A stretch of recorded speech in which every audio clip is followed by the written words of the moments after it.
जन्म मृत्यु विज्ञान भाग 10। नमस्ते। वैदिक विश्व इस YouTube चैनल पर आप सभी का स्वागत है। 3 अलग अलग मत अपनी बुद्धि के अनुसार मत प्रदर्शित करते हैं, परंतु उनका वह मत केवल काल्पनिक एवं अधूरा रह जाता है, क्योंकि उनमें से किसी को प्रत्यक्ष उस जीव अवस्था का किसी प्रकार का अनुभव नहीं होता। अनुभव एक बात है एवं तर्क दूसरी बात। तर्क द्वारा भी हम सत्यावस्था पर आ सकते हैं, परंतु बिना प्रत्यक्ष अनुभव केवल तर्क विवाद हमें गलत मार्ग पर ले जा सकता है। साधारण व्यक्ति जीवन की मूलावस्था में जाकर अनुभव नहीं कर सकता। इसका मुख्य कारण उसकी आज की विलक्षण विकसित उत्क्रांत जीव दशा है। डार्विन के मतानुसार मानव शरीर उत्क्रांति यानी इवोल्यूशन क्रम विकास इसकी चरम अवस्था है। प्रकृति का मूल शरीर एक घटीय यानी सिंगल सेल्यूलर प्राणी अमीबा है। यह अमीबा आज भी गंदे स्थानों में पाया जाता है। हमें जो अमीबिक डिसेंट्री होती है वह इन्हीं अमीबा के अतिसारण के कारण ही होती है। इसी अमीबा के क्रमागत अनेक घटीय यानी मल्टीसेल्यूलर प्राणी हाइड्रा अपने आप उत्क्रांति या क्रम विकास द्वारा मानते हैं। इस प्रकार एक से अधिक बहुघटीय शरीर धारणा का होना प्रकृति की आवश्यकता ही है। डार्विन इस क्रम विकास की आवश्यकता को मानता है और जीव की उस अंतर स्फूर्ति को वह सर्वाइवल ऑफ द फिटेस्ट कहता है। प्रकृति से विरोध से सामना करने के लिए जीव अर्थात शरीर क्रमागत लाखों वर्षों में बदलता रहता है और इसी क्रम विकास द्वारा एक पेशीय अमीबा द्वारा बहुपेशीय हाइड्रा बनता है। उस जीवन विकास स्फूर्ति से बने हाइड्रा से जोंक, जोंक से सर्प यानी सरट आदि प्राणी भूमि पर सरके।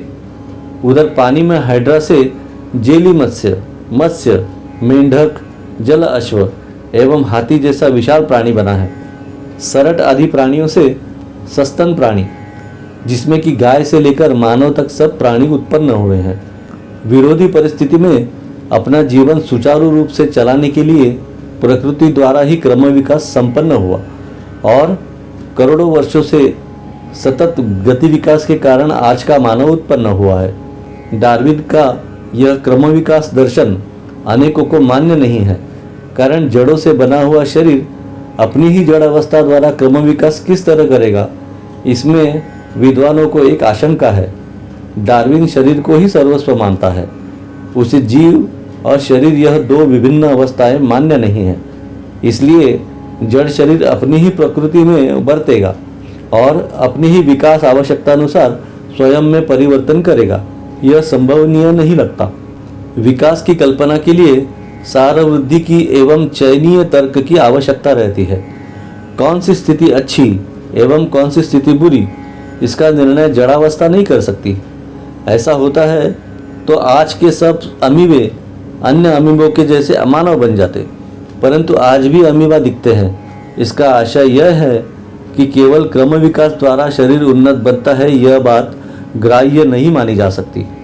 जीव शास्त्र के कुछ वैज्ञानिक यह मानते हैं कि पृथ्वी स्थित जीव सृष्टि में जो जीव अवतरण हुआ है वह अन्य किसी ग्रहगोल द्वारा हुआ है, परंतु यह मत भी मान्य करना कठिन है। अंतराल द्वारा भयानक वेग से आने वाले ग्रह गोल या किरणोत्सर्ग द्वारा जीवों का पृथ्वी पर आना असंभव एवं अनावश्यक है। क्या अन्य ग्रह गोलों पर केवल जीव ही उत्पन्न होते हैं? जीवों का अंतर्ग्रहीय लेना देना किसी भी दृष्टि से मान्य होना कठिन है। बाहरी कक्षा से भयानक वेग से जलते हुए आने वाले अति उच्च तापमान युक्त ग्रह गोलों द्वारा जीव नाम की अवस्था ले आना असंभव है। साम्यवादी तर्क प्रणाली मानते हैं कि जीव नामक की कोई स्वतंत्र अवस्था न होकर शरीर द्वारा नित्य जो कर्म होते रहते हैं उन्हीं का परिणाम प्रत्येक देही को अपनी जीव नामक कोई अवस्था लगती है। यह लगना अर्थात जीवावस्था या स्वतः के अस्तित्व की कल्पना है।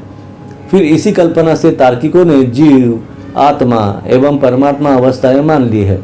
उनके जीवन नामक की कोई स्वतंत्र अनुसार अवस्था नहीं है, केवल जड़ शरीर प्रक्रिया है। यह जीवन की मूलावस्था है। साम्यवादी विचार प्रकृति से जीव यानी केवल प्रकृति की प्रक्रिया है ऐसा माना जाए तो उसी प्रकार की प्रकृति प्रक्रिया मृत शरीर में भी चलती है या पत्थर कोयले में भी चलती है।